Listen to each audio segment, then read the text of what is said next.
Welcome करता हूँ आप सभी को नर्सिंग ज्ञान के ऑफिशियल चैनल पर। मैं हूँ राहुल और आप लोग देख रहे हैं नर्सिंग ज्ञान। तो आज की इस वीडियो में, चूंकि आज संडे है, तो कुछ हम लोग हटके बातें करेंगे और आप लोग को कुछ आंकड़ा बताएंगे कि अभी जैसा कि आपको पता है कि अभी इलेक्शन चल रहे हैं और जस्ट इलेक्शन के बाद, रिजल्ट के बाद कुछ ही समय में, कुछ ही महीनों में आपके भारी वैकेंसी नर्सिंग फील्ड में बिहार में भी आएंगे और सेंट्रल लेवल पर भी आना है। ठीक है, तो मैं आपको बता दूं कि अभी बिहार का क्या स्थिति है। नर्सिंग में कितने स्टूडेंट अभी तक, कितने लगभग स्टूडेंट बेरोजगार ऐसे इधर उधर हॉस्पिटल में काम कर रहे हैं और वो सरकारी नौकरी की वेट कर रहे हैं। तो सबसे पहले मैं बता दूं कि आपका वैकेंसी 2019 में बिहार सरकार का अस्थाई नियुक्ति वाला 2019 में आया था। उसका प्रोसेस लगभग 2021 में बहाली को इंड कर दिया गया। 21 में ज्वाइनिंग सबको हो गया। ठीक है, उसके बाद लगभग 3 साल होने को है। ठीक है, 3 साल ज्वाइनिंग के 3 साल होने को है। अभी तक कोई बहाली जीएनएम के न कॉन्ट्रैक्ट पर और न ही अस्थाई तौर पे निकली है। ऐसे में इन 3 सालों में जितने भी स्टूडेंट पहले रह गए थे, ठीक है, चूँकि अब आप लोग को पता है कि एग्ज़ाम पर चीज़ें होगा, एग्ज़ाम पर सब चीज़ होगा, तो पहले भी स्टूडेंट जो मेरिट में नहीं होंगे वो भी बचे होंगे, क्योंकि उस समय मेरिट पर बहाली था। और अभी आलम ये है कि आपका जो है 19 से 22 सबसे लेटेस्ट बैच है। ठीक है, सबसे नया जो जिनको सर्टिफिकेट मिला वो 19 से 22 वाला बैच है, किसी भी स्टेट की मैं बात करूं।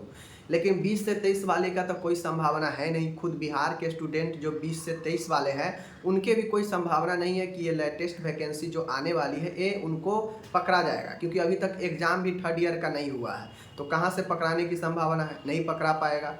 न बिहार में एग्ज़ाम हुआ, न राजस्थान, न आपके एमपी में एग्ज़ाम हुआ। तो सभी जगह पर 22 से 23 का थर्ड ईयर का एग्ज़ाम 20 से 23 सेशन का नहीं हुआ है। तो ऐसे में आपका 20 से 23 वाला भूल जाइए कि आप वैकेंसी पकड़ पाइएगा बिहार में। समझ गए? बिहार में या कहीं भी सेंट्रल लेवल में भी अगर 2024 में वैकेंसी आती है तो नहीं पकड़ाने वाला है। ठीक है, 2024 के लास्ट में भी वैकेंसी आएगा तो आपको रजिस्ट्रेशन मिला नहीं होगा कि आप जो है चीज़ें को सही कर पाइएगा, फॉर्म भर पाइएगा। बातें को समझ गए? अब बातें यहाँ पे ये आता है कि इन बीच में आपको 19 से 22 वाला ये लोग पास आउट है, उसके बाद 18 से 21 वाला पास आउट है। समझ गए चीज़ों को? और सबसे ज़्यादा जो कैंडिडेट है वह 18 से 21 वाला ही स्टूडेंट है। सबसे ज़्यादा भारी मात्रा में 18 से 21 स्टूडेंट ही हैं जो कोर्स करके बैठे हुए हैं। 18 से 21 और 18 से 21 और 19 से 22, ये 2 सेशन के स्टूडेंट काफ़ी ज़्यादा है जो आपका क्रमशः 21 और 22 में अपना जीएनएम का कंप्लीट कोर्स उनका हुआ है। ठीक है, सेशन। अब ऐसे में बातें ये आती है, अब तो चूंकि एग्ज़ाम होगा, पहला बात तो सिस्टम ख़त्म है कि भाई बिहार से हो तो 90%, 95%, 89% बुर्बक जिसको कुछ लिखने का ज्ञान नहीं है, जिसको जीएनएम का फुल फॉर्म ठीक से पता नहीं है, उसको बिहार में 85%, 90%, 92% सभी को डिस्टिंक्शन मिलता है। रियलिटी जो मैं बता रहा हूँ। तो पहले इन सब में ऐसे स्टूडेंट को बहुत ज़्यादा फ़ायदा होता था कि जिनको कुछ पता नहीं है, बस पैसा दिया और 3 साल टाइम पास किया, सब में डिस्टिंक्शन आते गया और जब मेरिट पर बहाली आया भाई फॉर्म भर दो, उसमें कोई पढ़ाई लिखाई देखता नहीं था। जिसका नंबर ज़्यादा है चाहे जैसे भी लाए वहाँ पे निकल जाता था लोग। लेकिन अब क्या है मैं आपको बता दूँ, अब आपके एग्ज़ाम से सब चीज़ होने वाले हैं। अब होंगे एग्ज़ाम से, अब एग्ज़ाम से जो सारे चीज़ होंगे तो वहाँ पे मेरे भाई जो जीएनएम में फर्स्ट ईयर, जो सेकेंड ईयर और जो थर्ड ईयर अच्छे से जो पढ़े होंगे, थियोरिकल जिनका मजबूत होगा वह मार लेंगे बाजी। और बाकी के जो लोग हैं जो सिर्फ पैसे देकर और नंबर भैमार लेकर बैठे हुए हैं कोर्स कंप्लीट करके, उन लोगों को कुछ नहीं होने वाला है। ठीक है, तो वैकेंसी डोंट मैटर करता है कि कितना स्टूडेंट कोर्स करके बैठे हुए हैं और कितना जो है वैकेंसी आएगी और कितना उस पर एप्लीकेशन पड़ने वाला है। ठीक है, तो सबसे पहले मैं बार बार इसीलिए मैं अपने स्टूडेंट को कहता भी हूँ कि भाई मेरे, कम से कम मैं जो पढ़ाता हूँ, जो मैं बताता हूँ, जो मैं बोलता हूँ, उस चीज़ पर आप लोग ज़्यादा से ज़्यादा फोकस कीजिए। नहीं करिएगा तो वही होगा। आप बिहार से होंगे तो बिहार से आप पास कर जाइएगा, अच्छा नंबर भी आ जाएगा, लेकिन जब कंपटीशन एग्जाम लेगा बिहार सरकार तो वहाँ पे आपका नहीं होने वाला है। क्योंकि आलम देखिए ना, आप खुद समझिए, एएनएम में जो कैंडिडेट थे उस एएनएम में अपने कैटेगरी में जो लगभग तय किया जाता है मिनिमम मार्क्स बोर्ड के द्वारा, जो एग्ज़ाम कंडक्ट करवाती है वो चीज़ों को फिक्स करती है कि जनरल कैटेगरी है तो 30%, ठीक है, या फिक्स कर देती है कि सबको 30% अपने कैटेगरी में पास करना है। एएनएम का आलम ये हुआ कि वैकेंसी से भी कम, लगभग समथिंग 11,000 वैकेंसी है, उससे भी कम जो है स्टूडेंट जो है अपने कैटेगरी में मात्र मिनिमम मार्क्स जो 30% था उसको पास कर पाई। आलम ये है। जबकि जाके उसके मार्कशीट देखिएगा, सबको डिस्टिंक्शन लगा होगा, सबको 90%, 95%, 92%। तो हकीकत यही है बीएनआरसी का कि आंख बंद करके नंबर वहाँ पे मिलता है, ठीक है। जो एग्ज़ाम होता है वो कोई पारदर्शिता नहीं होता है, कॉपी ले जाए, गाइड ले जाए, उससे छाप के लिख दीजिए, बस धराले से सबको डिस्टिंक्शन, सबके पेपर पर डिस्टिंक्शन मार्क देखिएगा। और डिस्टिंक्शन का मतलब होता है 80+। बातें को समझ रहे हैं। अब जिसको लिखने का ढंग नहीं है, लिखने की उसको शैली नहीं है, उसको अगर 80% आता है तो जाहिर सी बातें है ये डाउटफुल रिजल्ट है। तो इन सब चीज़ों को देखा जाए तो आने वाला जो भी वैकेंसी चाहे बिहार की हो या सेंट्रल की हो, वहाँ पे इन लोगों को नहीं होने वाला है जो कोर्स करके ये करके बैठे हैं कि मुझे जॉब हो जाएगी। अब पहले वाला सिस्टम ख़त्म है। अगर आपके पास नॉलेज है, थियोरिकल नॉलेज है, तो आप आगे बढ़ पाएंगे, वरना उसी एएनएम की तरह जीएनएम का भी हाल होगा कि अगर 10,000 वैकेंसी आएगा तो उसमें से हो सकता है 8-9 हज़ार स्टूडेंट ही जो है अपने कैटेगरी के मार्क्स को पास कर पाएँ। वो भी फिक्स नहीं है कि उनको जॉब हो जाएगा, क्योंकि अभी तो वो अपने कैटेगरी के ही मार्क्स को पास किए हैं। एक कटअप तैयार होता है जॉब के लिए, ठीक है, जो कैटेगरी से ऊपर कटअप होता है। तो ये सारी चीज़ें हैं, बाकी मैंने आपको बता दिया, ठीक है।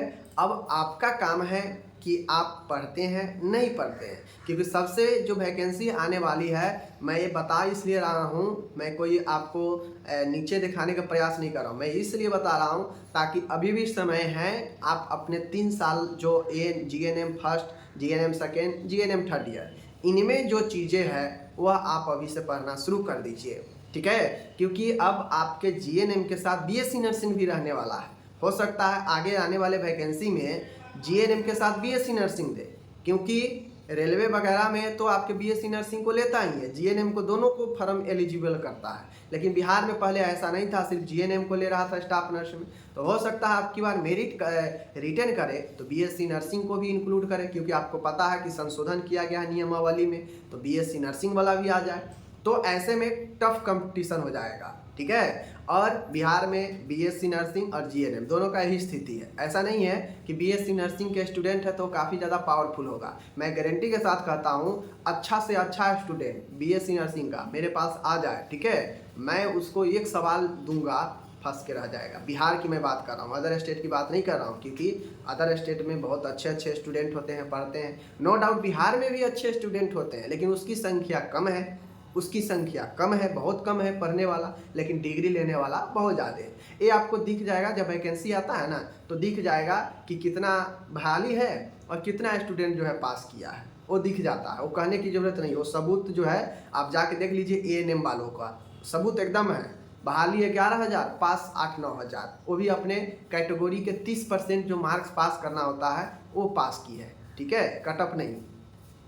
तो जो हकीकत है मैंने बता दिया। अब आप लोग जानिए कि जीएनएम फर्स्ट ईयर में कितना सारा चीज़ें पढ़ना है, सेकेंड ईयर में क्या पढ़ना है, थर्ड ईयर में क्या पढ़ना है, ठीक है। यहाँ पे जीएनएम बीएससी नर्सिंग सबका वही हाल है, नो पढ़ाई नो लिखाई, ओनली मार्क्स और मार्क्स ठेल के आता है। जितना सबका डिस्टिंक्शन, सबके पेपर में देखिएगा डिस्टिंक्शन, ये मैं देखता हूँ, मुझे पता है, ठीक है, कि सबका डिस्टिंक्शन आता है। तो ये सिर्फ पेपर में ही डिस्टिंक्शन है, जॉब लेने के लिए पढ़ाई ही मस्ट है और पढ़ना ही ज़रूरी है। वरना जो आपसे अच्छे होंगे, जो मेहनत किए होंगे first year, second year, third year में, उनको ही जॉब होगा। वो थोड़ा सा मेहनत कर लेंगे एग्ज़ाम के टाइम में तो उनको जॉब हो जाएगा, और आपको तो पूरा पढ़े ही नहीं है तो मेहनत ही मेहनत करना पड़ेगा। इसलिए अब गाइड छापने के भरोसे से हटाइए और बिहार में जो बहाली आ रहा है, अभी तो 20 से 23 वालों का बहाली तो आएगा नहीं, ठीक है, 20 से 23 वालों को तो पकड़ाएगा नहीं। अब उनसे पहले जो भी कैंडिडेट है वो अपना जॉब मार लेंगे। 20 से 23 वालों का भी और वेट करना पड़ेगा आगे आने वाला समय में, ठीक है, चीज़ों को समझ गए।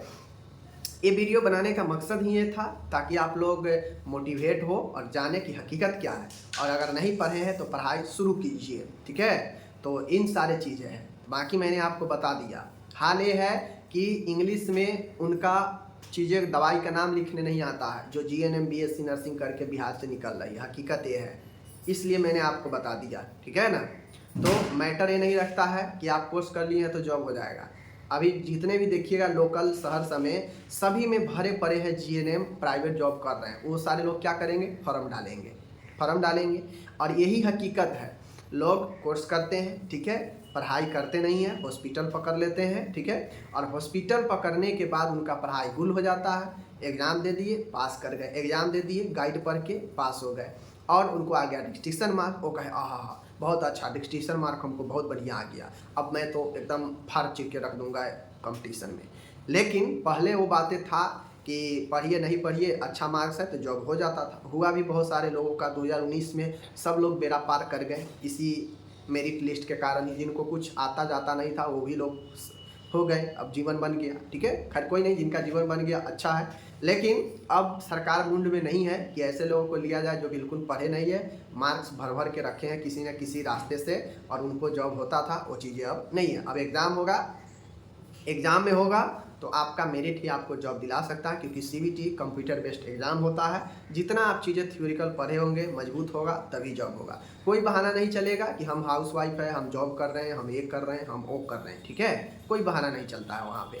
तो इन सारे चीज़ों है, मेरा बताने का मकसद यही है कि आप चीज़ों को सीरियस लें, समझें और पढ़ाई करें, थियोरिकल पोर्शन को मजबूत करें, ठीक है। MCQ रट के बुक खरीद लेने से कुछ नहीं होता है। आपका थियोरिकल मजबूत होगा तो खुद से भी आप सवाल को जवाब दे सकते हैं, समझ गए। तो ये सारी चीज़ें हैं। बाकी अभी बहाली आएगी, ज़रूर आएगी, और देखेंगे कैसे क्या होता है। फिलहाल जो हकीकत है वही मैंने बयां किया है। अगर किन्हीं को इससे हर्ट हुआ हो उसके लिए सॉरी, मेरा ये कतई नहीं था कि मैं हर्ट करूं। बाकी जो हकीकत है वो मैं आपको बता दिया।